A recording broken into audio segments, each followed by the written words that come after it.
75,000 ಹೋರಿಕರನಾ? ಹೋರಿ. ಏನು ಇನ್ನೂ ಹಲ್ಲ ಆಗಿಲ್ಲ ಅಲ್ವಾ? ಏನೋ ಒಂದು ವರ್ಷದ ಒಳಗಡೆ ಅಂತ ಕಾಣುತ್ತೀವಿ. ಯಾರ ಸಾಕ್ಬೋದು ತೊಗೊಂಡೋಗಿ, ಸಾಕಿದ್ರೆ ಒಂದು ವರ್ಷ ಸಾಕಿದ್ರೆ ಒಳ್ಳೆ ಬೆಲೆಗೆ ಹೋಗುತ್ತಿದ್ದು. ಜಾತ್ರೆಗಳು ಬರ್ತಾವಲ್ವಾ, ಇನ್ನೊಂದು 6 ತಿಂಗಳು ಸಾಕ್ಲಿ, ಒಳ್ಳೆ ಬೆಲೆಗೆ ಹೋಗುತ್ತೀವಿ.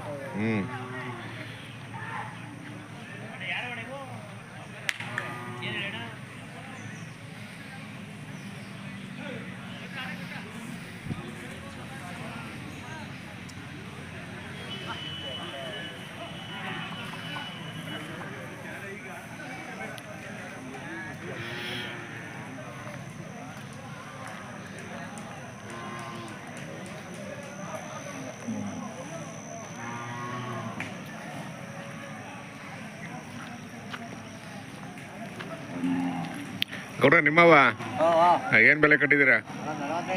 45. ಹೋರಿಗಳ ಕಟ್ಸು ಏನೊಂದು 6 ತಿಂಗಳು ಅಲ್ಲ? ಸಾಕೋರು ತೊಗೊಂಡೋಗ್ಬೋದು.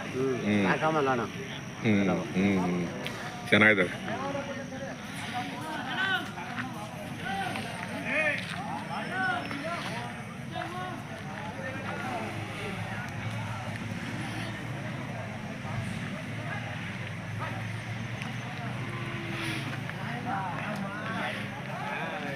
ಅವು ಯಾರೋ ಗೊತ್ತಾಗಲಿಲ್ಲ.